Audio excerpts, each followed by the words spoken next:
Welcome to Art Ed Radio, the podcast for art teachers. This show is produced by the Art of Education, and I'm your host, Andrew McCormick.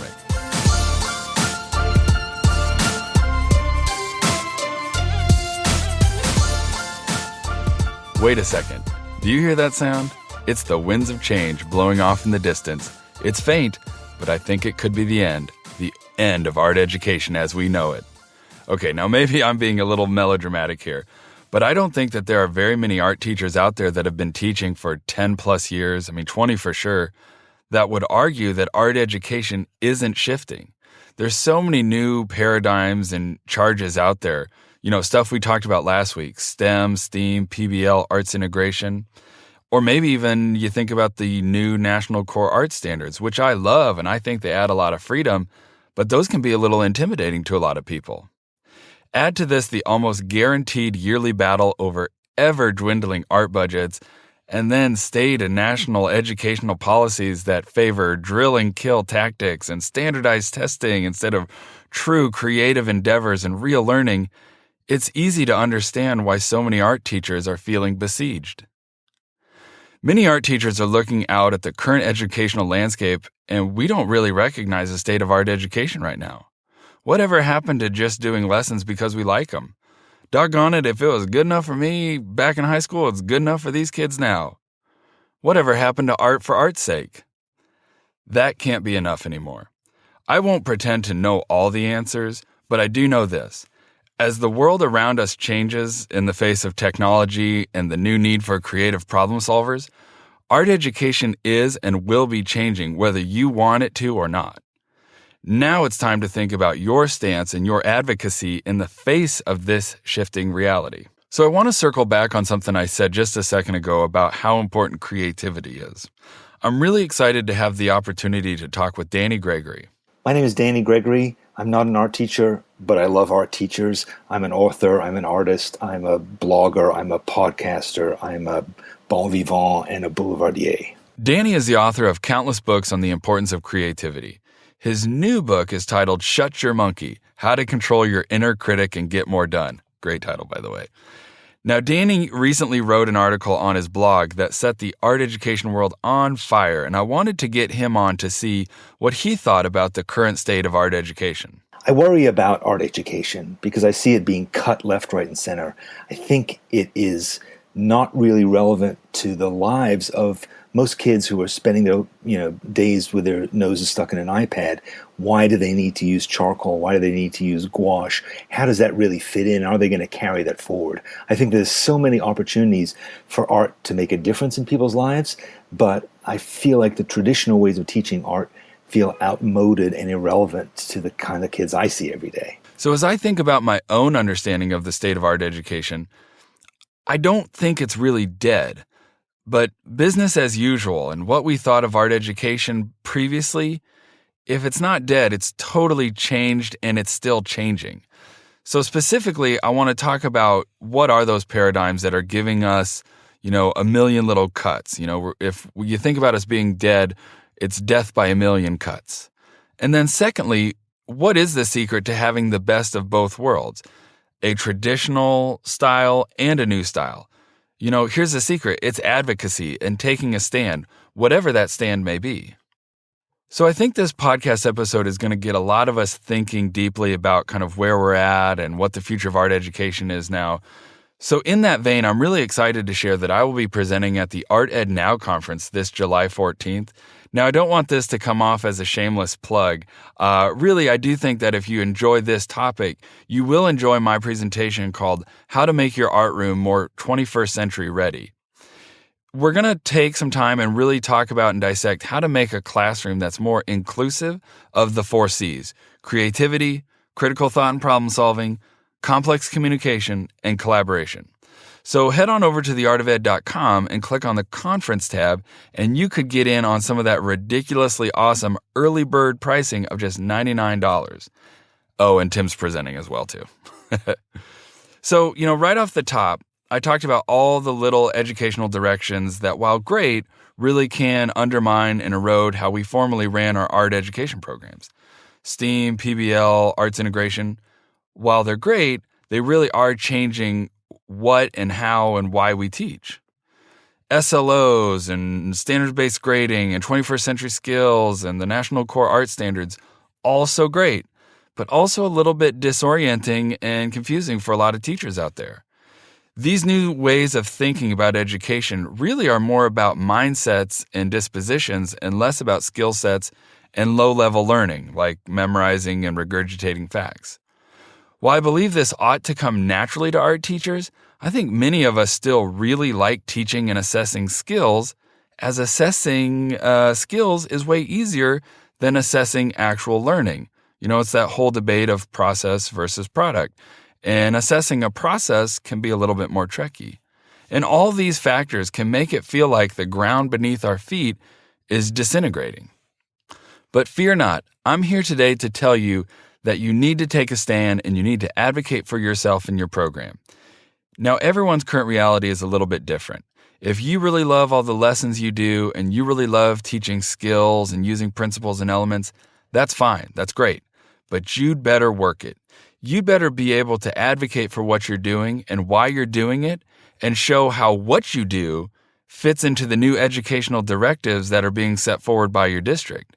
If you want to be more inclusive of these factors that are changing the face of art education, you can do that as well. But on the flip side, don't just do that because it's new and shiny. Ask yourself, why am I doing this? What are the students really learning and how am I assessing this learning? And ultimately, how am I sharing what my students are learning?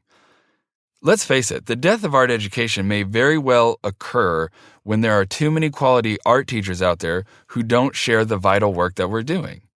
We don't have the luxury of being a core teacher that can just take for granted that our discipline and our jobs and the learning that we impart on our students will always be in favor. We need to prove that our existence is important all the time. This is a job that we need to be up for, or art education and creativity will wither up and die.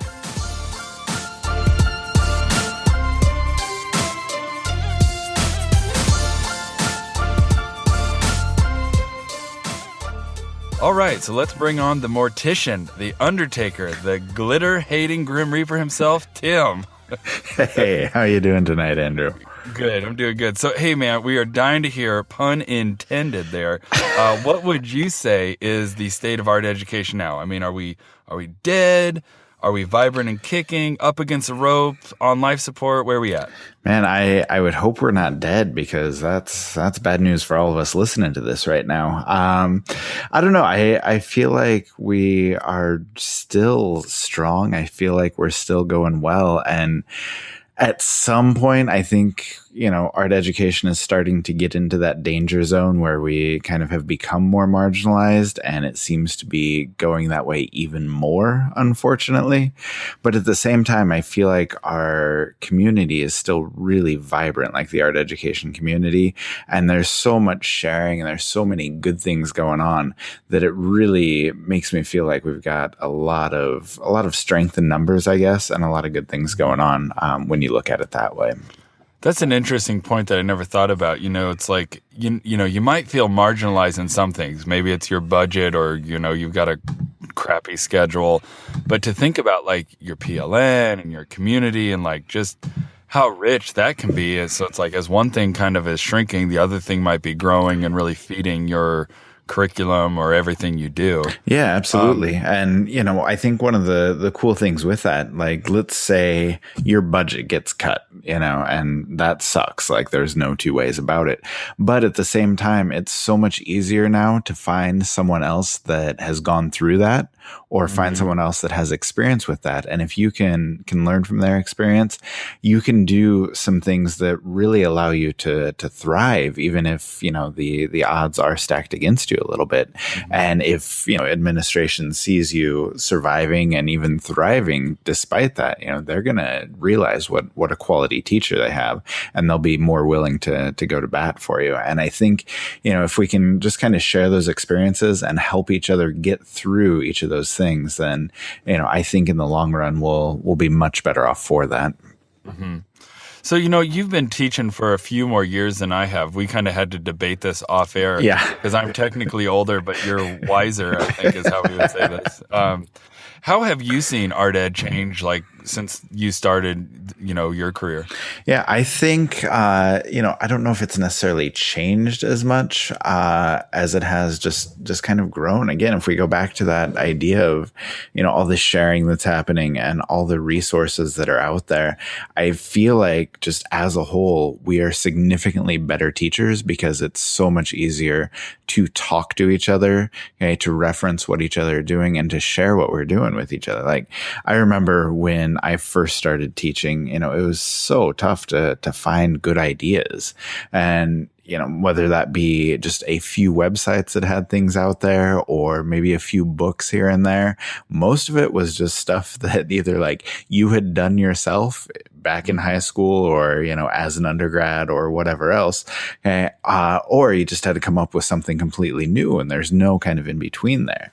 Okay, but now, resources are so abundant. There are so many places to go, so many things that you can do that I think we're all better teachers because of it, because there's so many different ideas out there. It's so easy to find those ideas and it's so easy to share your own ideas that I feel like, the rising tide lifts all boats sort of cliche, I guess. But when we all do a little bit better and share what we are doing to make ourselves better, in turn, all of the other teachers are better as well. And so I feel like art education as a whole has really strengthened over, I don't know, I want to say the past 7 or 8 years. That's interesting. So, I think a lot of that, that we're talking about is made possible by technology and kind of how easy and quick it is. Yeah.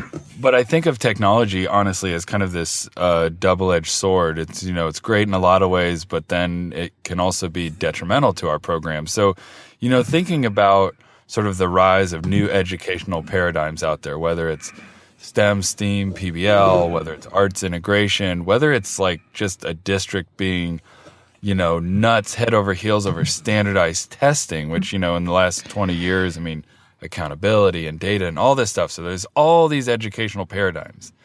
Do you feel like your program or other programs around there have been eroded by all of those different things and they've kind of like nicked and cut art education with a million little cuts? Yeah, I think that's fair to say, honestly. I think that's something that everybody needs to think about and kind of realize how we fit in. And I guess ideally, everyone has their own program that just does art for art's sake and people appreciate it as that is. But, in reality, if we're looking at it pragmatically, that's not necessarily the case. There's so many points where, you can't just do art for art's sake. And, to make your program survive, to make it fit in, to make it be valuable, a lot of times we're almost forced into these things where as much as we'd love to just let our kids, have all of these tactile experiences and not worry about technology, but instead, throw on the potter's wheel and mix some paint and, smear some graphite all over the place, that necessarily isn't necessarily where we can go with that, because you need to, because of administration, because of outside pressures, fit into that STEAM program or fit into that arts integration category. And it makes it difficult to kind of let art stand alone. But at the same time, like, what choice do you have? Like, if you're being asked to do this or being pushed into doing something like that, isn't art combined with something else better than no art at all? Right. So, thinking about like appropriate kind of stances in the face of like, these paradigms that could possibly erode away at your program. You've talked really well about that we may not be able to say arts for art's sake, but do you feel like we really have to change what we do, or do we just have to like talk about it and advocate for it better than we have before? Like, it used to be we just like, well, we're the art department. Yeah. But now it's like we're the art department and we have to kind of like explain how and what and why we do better than we've had to in the past? Or are we shifting everything? I think it kind of depends on how you want to play the game, because like I said, for each teacher, it's a little different figuring out where you're going to fit in, because that's, that changes from school to school, from district to district.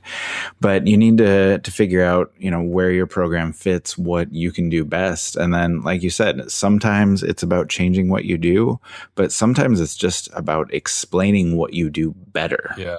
Because there's so few people out there that really understand exactly what we do in the art room and exactly what the benefits are of art. What are we teaching our kids? And if we sometimes can just explain what we're doing and show how it fits in, okay, like we are already doing these things. Okay, here's how this fits with what you're looking for. Okay, and sometimes just a good explanation like that, okay, a good form of advocacy like that can really show how you can collaborate, how you can fit in without necessarily changing what you do. But, for some teachers, maybe they do want to try and fit in a little bit more. Maybe they want to change. Maybe they want to incorporate more technology or more science to be part of that STEAM program, whatever it may be. And like I said, I think it's just kind of up to the individual teacher, where in some cases it may be the advocacy effect, where you're just trying to show what you do already and how it fits in. But for other teachers, it may be that you want or that you need to change with the times and sort of get involved with whatever philosophy may be coming. And I think it's just a matter of playing to your own strengths and playing to the strengths of your program. Yeah, and knowing your audience well. I mean, I've always likened being an art teacher to being a comedian. Like, you got to kind of know, like, is this going to work or not? So, I mean, the teachers out there listening to this, they know their building, their district, their administrators, like, better. They know what's going to fly and what they need to do to kind of, like, stake their claim, and this is what I do. Is it a complete revamp and, like, I'm ditching everything I've done before in the face of, like, this new shift of stuff, whatever that stuff is?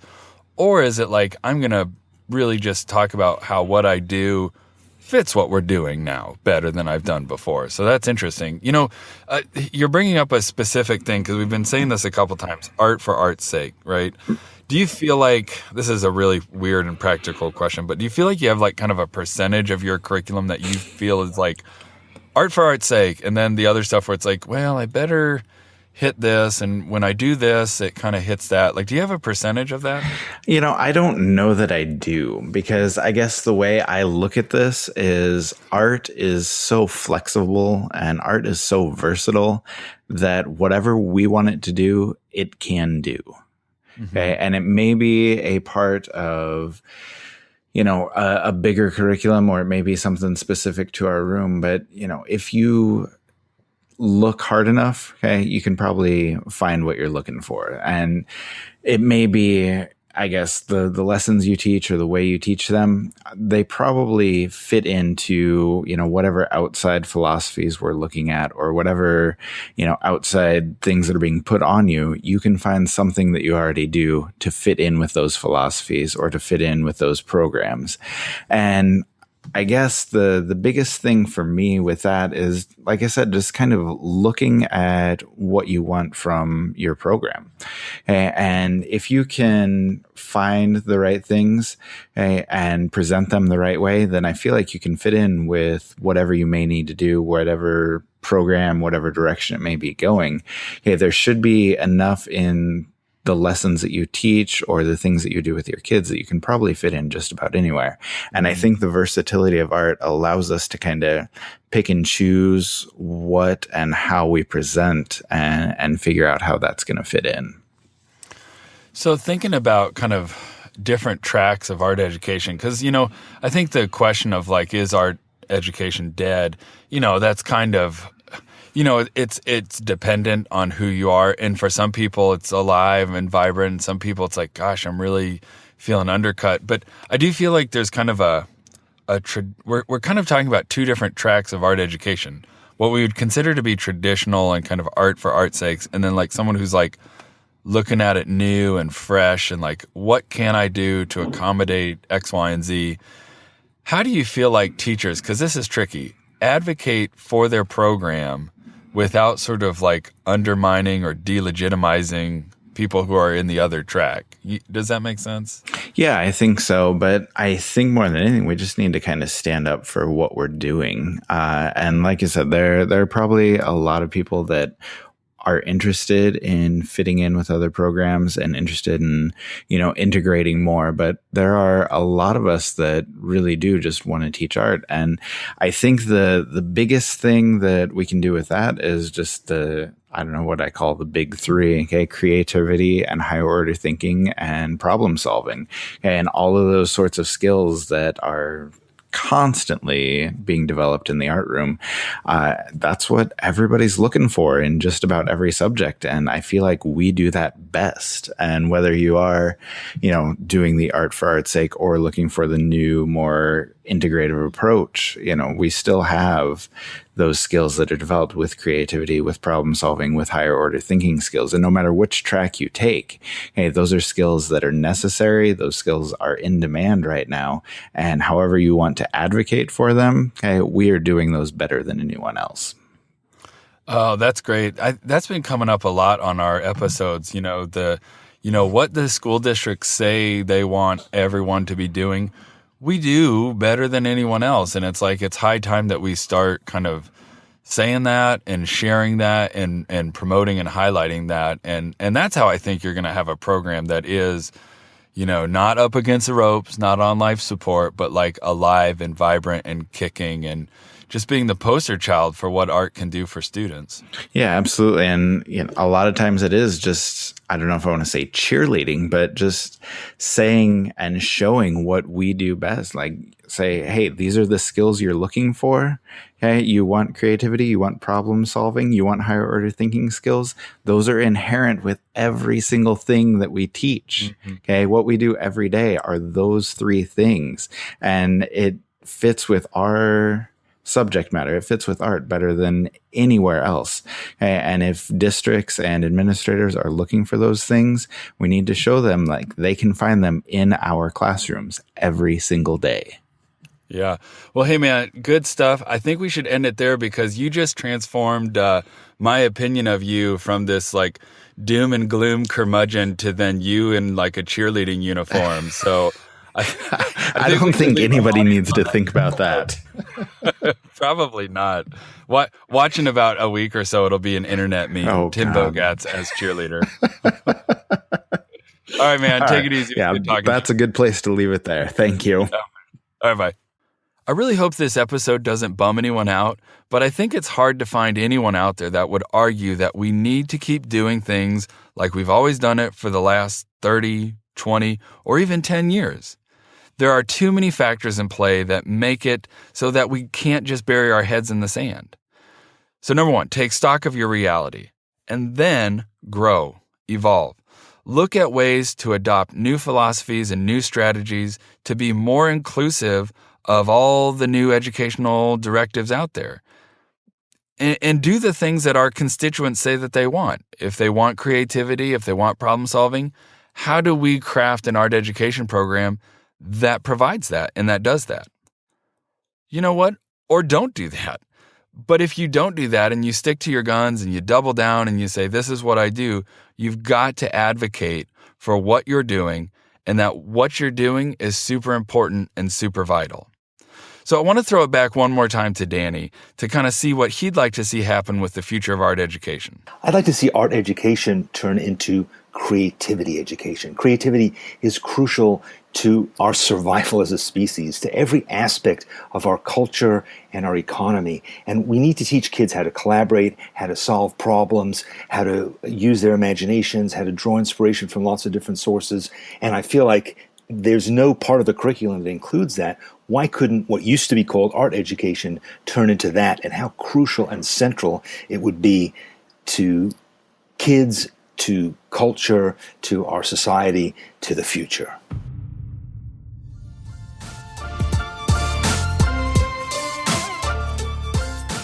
Art Ed Radio is developed, produced, and supported by the Art of Education with audio engineering by Michael Crocker. If you want to support the show and you enjoy what we're doing, please head on over to iTunes, subscribe, leave some comments, and write a review, as that really does help us reach new, awesome listeners. New episodes of Art Ed Radio will be released every Tuesday, and additional content can be found under the podcast tab on theartofed.com. Thanks for listening.